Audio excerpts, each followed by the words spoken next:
Since remotest antiquity, man has tried to speak to his gods through symbols. One could place a gift before an altar, a sacred object, the dwelling place of any of the nearby deities. But how might one reach aloft to the heavens, to the distant gods of the moon, the stars, and the sun? In the Western Hemisphere, long before the arrival of the white man, smoke from burning herbs ascended to the heavens, carrying with it the prayers and the desires of the Indian. What he could not touch with his hand, he sought to reach with incense, and the smoke itself was believed to have mystical powers of protection and healing. The ceremonial altars in which tobacco and certain other herbs were burned took many forms.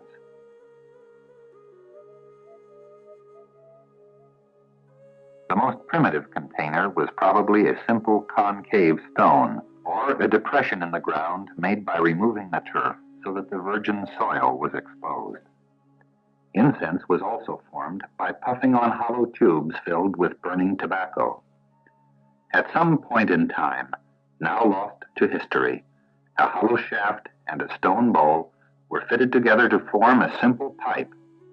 The importance of the pipe in the ritual life of the Indian is revealed in the legends handed down from generation to generation, as in this Plains Indian story about the origin of the first pipe.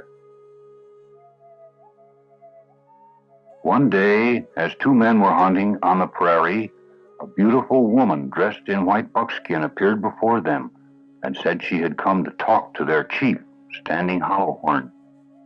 When all the people had gathered in a great lodge, the sacred woman entered, walked sunwise around the lodge, and stood before the chief. Holding up a bundle, she told him she bore a gift from the Great Spirit. Then, as all eyes watched her, she untied the bundle and drew forth a magnificent pipe. Its bowl was of red stone and symbolized their mother, the earth. Carved in the stone was a buffalo calf, which stood for all the four-legged animals who lived upon the earth. The wooden stem represented all that grew on the earth, and the 12 hanging feathers, the winged things in the skies. The woman warned Standing Hollowhorn to treasure this sacred gift because it stood for all the people and all the things in the universe. Each of their voices would join his when he offered up incense to the Great Spirit, and with this pipe his people would prosper. Then, walking sunwise around the fire, she left. But after going a short distance, the woman looked back and sat down. And when she stood up, a cry of surprise was heard, for she had turned into a red and brown buffalo calf. The calf walked farther away, rolled over, and stared at the people. When it stood up, it became a white buffalo. Walking off toward the horizon, it again lay down and arose, this time all black in color. Then, bowing to each of the four corners of the universe, the buffalo disappeared beyond a hill. From this mythical beginning, smoking was to spread to the far corners of the earth. But unlike those who later adopted the custom, the Aboriginal American never smoked for his own personal pleasure.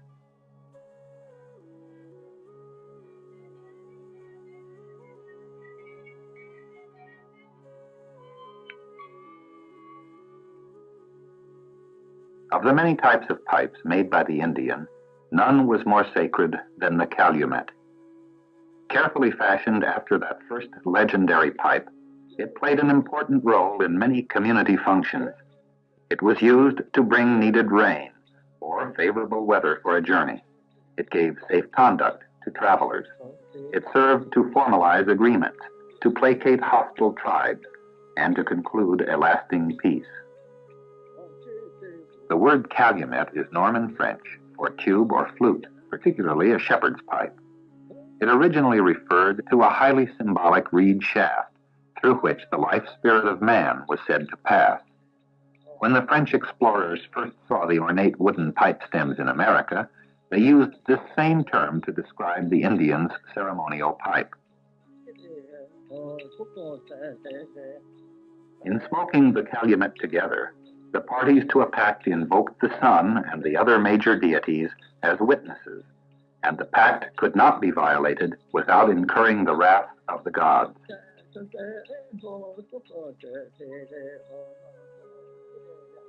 The most prized of the calumets had bowls of soft red stone found only in a few parts of the north-central United States. More than a century ago, the American painter George Catlin visited the Great Quarry in Minnesota. The mineral was later named Catlinite, after the artist who had spent so many years among the Indians. His impression of the area was recorded on a page in his sketchbook.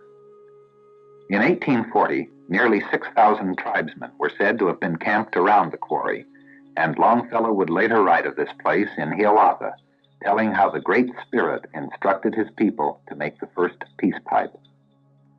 Now a small national monument of 283 acres, it stands apart from the surrounding countryside, guarded by the spirits of 3 young women said to have been buried beneath the great boulders which mark the quarry entrance.